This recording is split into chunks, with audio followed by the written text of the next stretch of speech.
ஸ்ரீ குருப்யோன் நமஹா. அறியுவோம். சுந்தர கணபதி துணை, சுக பிரம்ம மகரிஷி துணை. ஆன்மீக செல்வர்களே, கிரிக்கெட் நேயர்களே, IPL 2026 இந்தியாவில் சிறப்பான முறையில் நடைபெற்று வருகின்றது. இதுவரை 5 போட்டிகள் நிறைவு பெற்றுள்ளன. 6வது போட்டி இன்றைய தினம் சன்ரைசர்ஸ் ஹைதராபாத் மற்றும் KKR அணிகள் மோத இருக்கின்றார்கள். இந்த 5 போட்டியில் நாம் 3 போட்டிக்கு கணிப்புகளை வழங்கியுள்ளோம். 3 போட்டியும் வெற்றியை சூடியிருந்தார்கள். நாம் கூறிய வண்ணமே நாம் கூறிய அணி வெற்றி பெற்றது. அதே போன்று இன்றைய தினம் நடக்க இருக்கின்ற போட்டி, நேற்றைய தினம் எடுத்துக்கொண்டால் கண்டிப்பாக டெல்லி அணி வெற்றி பெறும் என்று கூறியிருந்தோம். இறுதியாக ஒரு அருமையான வெற்றியாக இருந்தது. இன்றைய தினம் சன்ரைசர்ஸ் ஹைதராபாத் மற்றும் KKR அணிகள் மோதும் போட்டி. இதில் சிறப்பாக விளையாடக்கூடியவர்கள் யார் மற்றும் அதிக ரன்களை விளாசக்கூடியவர்கள் யார் என்பதை நாம் தெரிந்து கொள்வோம். KKR அணி முதலாவது பேட்டிங் செய்தார்கள் என்றால் சிறப்பாக விளையாடக்கூடியவர்கள் Finn Allen, Rahane or Green, 2 பேர்த்துல யாராவது ஒருத்தர் எடுத்துக்கலாம். ரகுவன்சி, ரிங்கு சிங் போன்றோர் ஒரு சிறப்பான பேட்டிங்காக இருக்கும். இதில் கேப்டன் மற்றும் வைஸ் கேப்டனாக அலன் அல்லது ரகுவன்சியை தேர்ந்தெடுத்துக் கொள்ளலாம். ரிங்கு சிங் இதை நீங்கள் முதல் ஹிண்டாகவே நீங்கள் எடுத்துக்கலாம். ரிங்கு சிங் கம்மி பால் தான் பிடிப்பார். இருந்தாலும் அவரோட ஸ்கோரிங் அப்படிங்கிறது நிறையா இருக்கும். அதாவது அவர் அடிக்கக்கூடிய ஸ்ட்ரைக் ரேட் பார்த்திங்கன்னா அதிக ஸ்ட்ரைக் ரேட்டில் அடிக்கிற மாதிரி இருக்கும். ஒரு 10 பாலுக்கு 30 ரன்னு, இல்லை 15 பாலுக்கு 40 ரன்னு, அந்த மாதிரி அடிக்கக்கூடிய ஒரு அமைப்பு அப்படிங்கிறது உண்டு. சப்போஸ் ரஹானே இன்றைக்கி ப்ளே பண்ணாதனாலும் ஒரு 30 38 ரன் அடிக்கக்கூடிய அமைப்பு அப்படிங்கிறது உண்டு.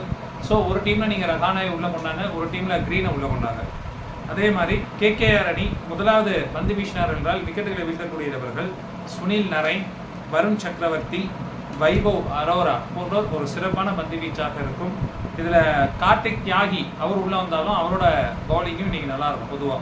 அப்போ இந்த 4 பேர்த்தில் நீங்கள் பவுலரில் கேப்டன் ஆப்ஷன் போகணும் அப்படின்னு நினச்சா வருண் சக்கரவர்த்தி அல்லது கார்த்திக் தியாகி 2 பேர்த்தில் யாராவது ஒருத்தருக்கு கேப்டன் வாய்ஸ்க்கு நீங்கள் போகலாம்.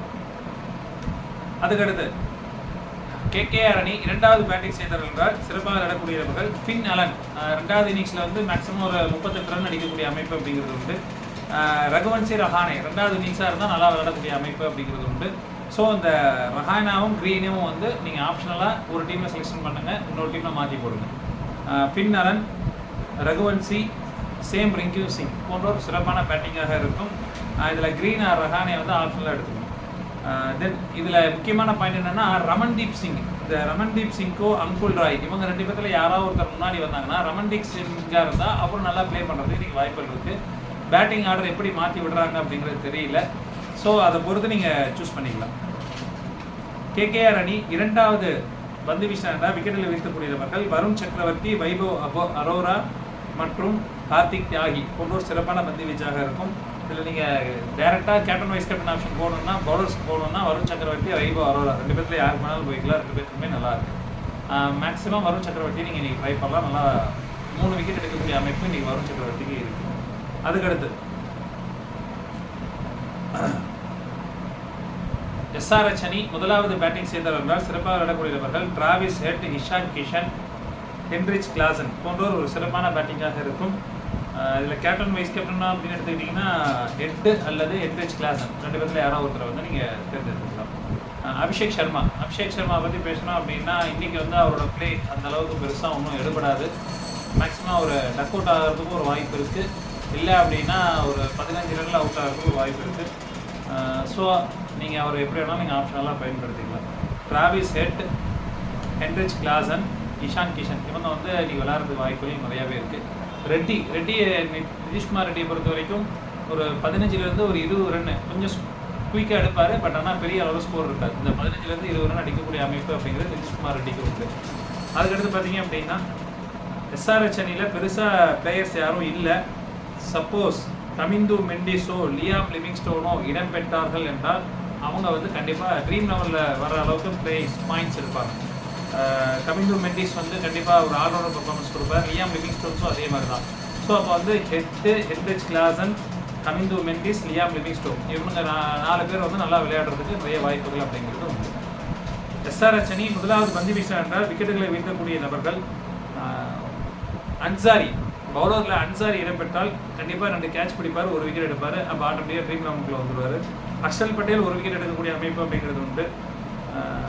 மீதி எல்லாருமே வந்து கொஞ்சம் சுமாரான ஒரு பர்ஃபார்மன்ஸ் தான் இன்னைக்கு இருக்குது.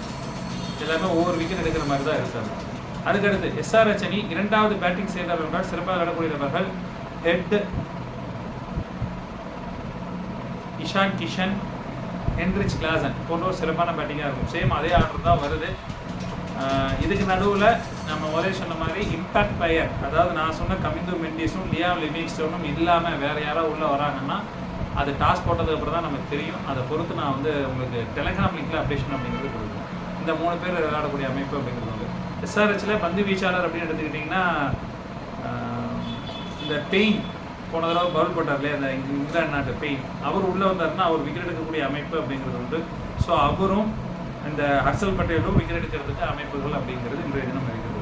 பொதுவாக 2 அணியை கம்பேர் பண்ணும்போது இன்றைக்கி வந்து எஸ்ஆர்ஹெச்சுக்கு கொஞ்சம் சுமாராக தான் இருக்குது. ஸோ ரிசல்ட் எப்படி வருது அப்படிங்கிறத இப்போ நம்ம பார்த்துருக்கோம். இன்றைக்கி முதல் ஹிண்ட் அப்படின்னு நீங்கள் எடுத்துக்கிட்டிங்கன்னா கேகேஆர் அணியில் ஒரு கேப்டன் வைஸ் கேப்டனாக வரதுக்கு வாய்ப்புகள் நிறையாவே இருக்குது. இந்த முதல் ஹிண்ட்டாகவும் எடுத்துக்கலாம். 2வது ஹிண்ட் அப்படின்னு நீங்கள் எடுத்துக்கிட்டீங்க அப்படின்னா இந்த கடைசியாக ஹிட்டர் அடிக்கும் போது, அதாவது யார் ஃபஸ்ட் பேட்டிங் முடித்தாலும் சரி, யார் செகண்ட் பேட்டிங் முடித்தாலும் சரி, இந்த ஹிட்டர் லிஸ்ட்டில் ரிங்கு சிங் கண்டிப்பாக உள்ளே வருவார். அடுத்து 3வது அப்படின்னு எடுத்துக்கிட்டிங்கன்னா பவுலரில் வந்து ஒருத்தர் நம்மளே சொன்ன வருண் சக்கரவர்த்தியோ இல்லை வைபவ் அரோராவோ இல்லை கார்த்திக் தியாகியோ 3 விக்கெட் எடுக்கக்கூடிய அமைப்பு அப்படிங்கிறது கண்டிப்பாக இன்றைய தினம் இருக்கிறது. ஸோ இதெல்லாம் நீங்கள் ஹிண்ட்டாக வச்சிங்க. இதில் வேறு ஏதேனும் மாற்றங்கள் வரும் பட்சத்தில் டெலகிராம் லிங்கில் அப்டேஷன் என்பது வழங்கப்படும். டெலகிராம் லிங்க் என்பது டிஸ்கிரிப்ஷன் பாக்ஸில் இருக்கும். இணைந்து கொள்ளாதவர்கள் இணைந்து கொள்ளுங்கள். மற்றும் இன்றைய தினம் கேகேஆர் அணி வெற்றி பெறுவார்கள். நன்றி, வணக்கம்.